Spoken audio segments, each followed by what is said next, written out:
ஆவிக்குரிய அசைவுன்னு சொல்லும் பொழுது, தராசில் நிறுத்தப்படும் பொழுது, ஆண்டவர் ஒரு தராசு வச்சுருக்கார். மனுஷன் வச்சுருக்க தராசு ஆண்டவர் பயன்படுத்தவே மாட்டார்.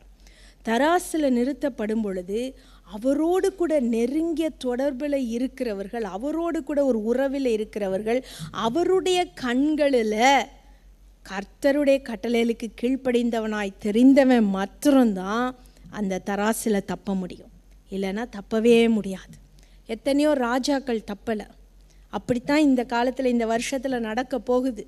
நம்ம தேசத்திற்காக, நம்ம மாநிலத்துக்காக நம்ம ரொம்ப ஜெபிக்கணும். ஆண்டவர் தலைவர்களை தராசில் நிறுத்தப்பட்டு குறைவாய் காணப்படுகிற தலைவர்கள் இப்படிங்கிறக்குள்ள காணாமல் போயிடுவாங்க.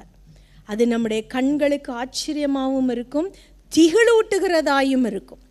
ஆவிக்குரிய அசைவுன்னு சொல்லும் பொழுது, தராசில் நிறுத்தப்படும் பொழுது, ஆண்டவர் ஒரு தராசு வச்சுருக்கார். மனுஷன் வச்சுருக்க தராசு